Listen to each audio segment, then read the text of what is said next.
Hi, I'm Scott Roberts, And I'm Lena Roberts. and we're here to talk to you today about what is therapeutic massage.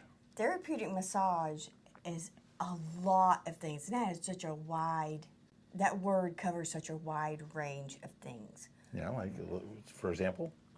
For example, what I think is therapeutic massage and what you think is therapeutic massage is very different. Well, let's talk about what you think it is. Well, I feel like it can be different from every person. Every person feels like that is the way that they relax. I personally need to be quiet and calm and slowing things down. And another person needs to run a marathon to truly be able to relax and recover his muscles or her muscles.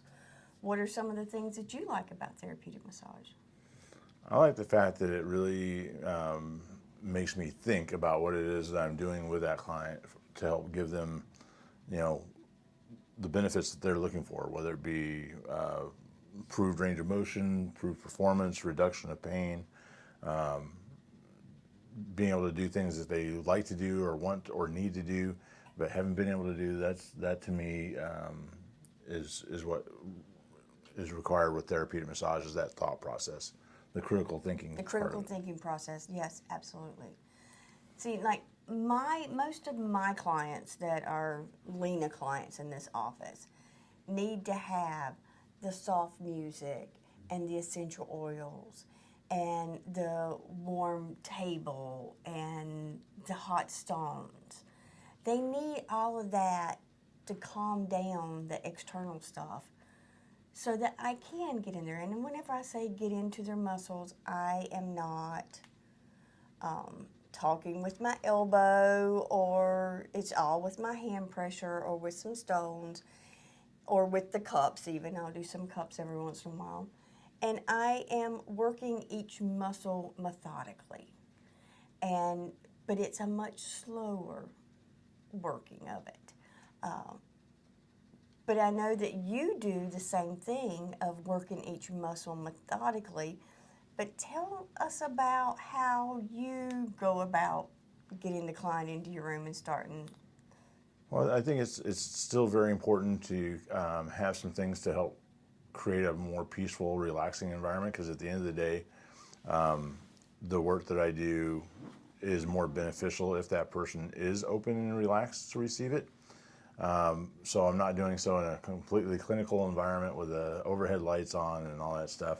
But it can sometimes, based on what I'm feeling, that skill of palpation, being able to feel what the muscle is wanting and needing. You've got really good palpation skills. Then I'm able to determine whether I need to slow down and go slower and really focus on a particular point or insertion of that muscle. I'm always thinking about which muscles are short and contracted and creating a postural or movement pattern dysfunction, and which muscles are being stretched and are weakened, and allowing that poor posture or movement pattern to occur that's going to cause pain and dysfunction and discomfort for that person. So I really want to focus on opening up those short contracted muscles. And then I also want to help my clients try to learn how to do some exercises that will help strengthen the weakened muscles that are now stretched, which which is really kind of curious, because most people don't realize that those the lengthened muscles are where the pain and discomfort usually is, right? Yes, across your back. Here's a great example of that. These muscles are stretched, and these muscles are constricted and tightened. So a lot of times people go, oh, well, it hurts here, so that's where I want to be massaged, and that's where a lot of massage therapists really focus most of their time. And it's important to work that, and it needs it. Right. It's important to work the area of discomfort. There's usually definitely some trigger points in there and things of that nature that are very key. But I really like focusing on those muscles that are contracted and creating the problem. Right. So exactly. That to me is what winds up creating a therapeutic environment and mindset, is that thought process.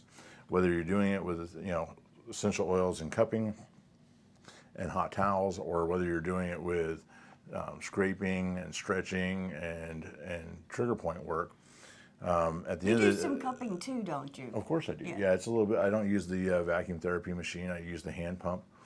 But so when people go, well, do you do X, Y, Z? Well, yes, I'm trained in that, but I really feel like I encompass and incorporate a lot of different things that I've learned to make a session more complete for that client. And one of the things I love hearing the most, no one's ever done that before. No one's ever done that before. Yeah. And I'll use it as an example, the SCM, for example. There's a muscle on the front of the neck, one on each side, left and right. It is really active in helping to pull your head forward, which we do a lot of with our devices. But it's also very key to the rotation of your head and neck, turning left and right. So from your left shoulder to the middle, you have one SCM working, and then as it goes the other half, the other SCM engages. So it depends on which way you're turning your head and at which point of that movement, which one's actively working. But it's a really thick and strong muscle that gets really tight, and almost nobody works it very, very thoroughly, if at all. And the reason why it's avoided for the most part is because it's over the esophagus and eustachian tube. And the trachea. Right, so you just most people want to avoid it, but if you, and this is something you can actually do for yourself. Yeah, I'm sitting here doing it pretty good. It's pretty amazing. If you have headaches, if you're getting that tension on the back of your neck, just gently using the edge of your pointing finger and the bed of your thumb, and just gently hold on to it. You can actually turn your head and neck a little bit. You can gently tug it away from the collarbone, or if you want to go a little higher, you can pull it down away from where it attaches behind the ear, underneath the ear. And it's just a great way to help release a lot of the tension that's happening in the back of people's necks. So, a little self-help tip Wow. while we're doing it. Now that you say that, I'm going, wow, my line's really intense. Yeah.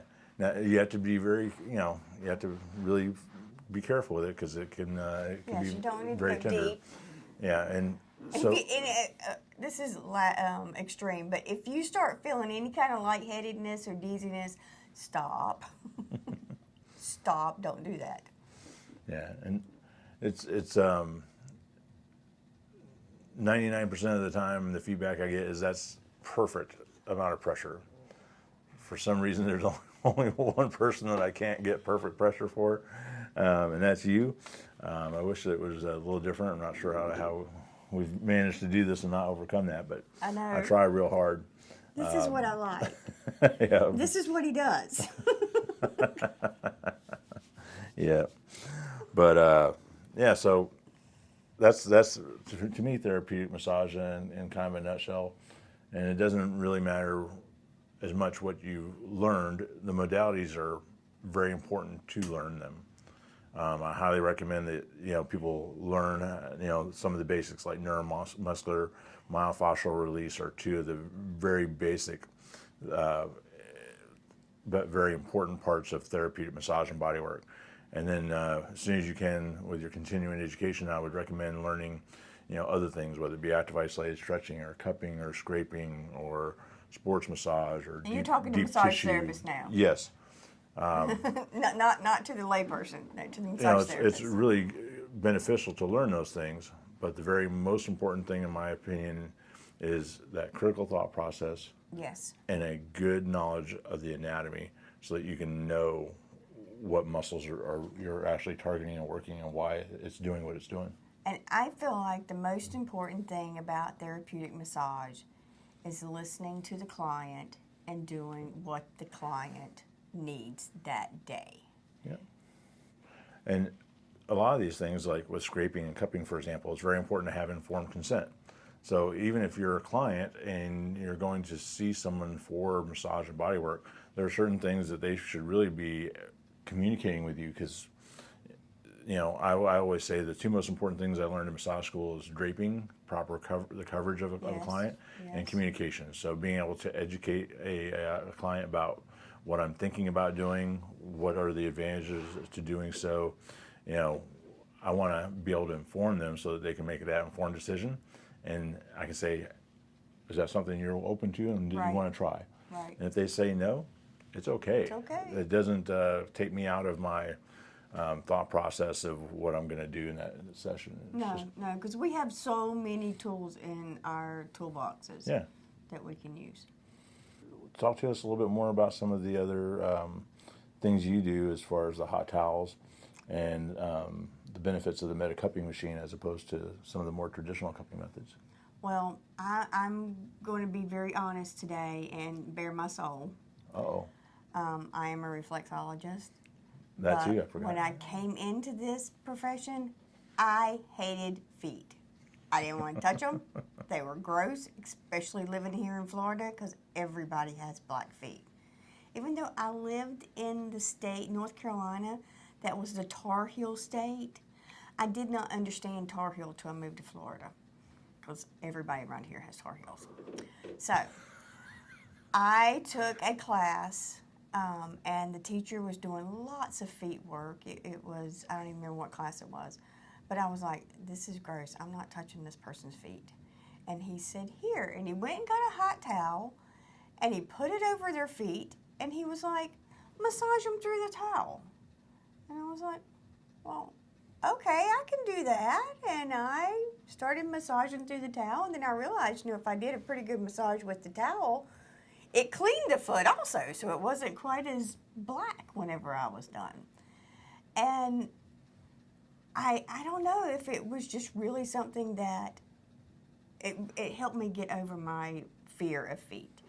And then the next thing I knew was like, oh wow, this is pretty neat to feel this. Look at what happens when I do this. Oh, your stomach hurts whenever I'm working in this area? Oh, you can feel that in your low back when I'm working this area down here. It really started to click with me, and then I started doing lots more of education about it. But the hot towels are a lot for me, but hot towels feel awesome. They really calm the external skin, the nerves of the skin. They calm it. Everything feels so much more refreshed whenever you got calm and then you take it away and the cool air hits it. It's very refreshing and cooling. And they do a great job of cleaning the foot. The feet, Yes, yeah, yes. for I you. mean, it's not So, disinfecting it by any means. I mean, I have soap here that some people do get the soap on there and 2 towels. But I really like the towels of whenever I'm doing a lot of the lymphatic drainage on people and face work. I really like to use that hot towel on their face because it is so calming. Even though usually when I'm doing face work I don't use any kind of oils or anything, I still feel like at the end of it, after I've touched somebody's face, I need to use a towel to at least wipe off my... Yeah, it is very important. I know that on occasion I go over and get my hair cut and shaved, and they always use the hot towel to help open up the pores. Yes. And then they'll use a cool towel at the end of it Right. to help close the pores. Right. So it's always good stuff. It feels really good. I really like the all of the aspects that the hot towels bring in. With the Medi cupping, I use a machine. One day I will get a demo of, well, I have a couple of demos out there now, yes. So I like my cupping machine because the purpose of cupping is to pull the tissue in a direction in which it's not used to being pulled in. That's the whole premise of any kind of suction. With the machine, it has the ability to pulsate. So it's not just pulling that tissue up into that cup and holding it there where it eventually starts to turn red and purple and blue colors. And in that way, it's cutting off the circulation to that area of the skin, the capillary damage there. I really like the idea that the machine pulls that tissue up and then releases it. And then it pulls it back up and it releases it again. So it's getting the movement, because I'm a massage therapist, I am working on the muscles and the soft tissue. I am not a acupuncturist or a doctor of oriental medicine who is working on the meridian lines, or a chiropractor who's more working on the bones and the movement of the bones. I'm a massage therapist, so I'm working on the tissue.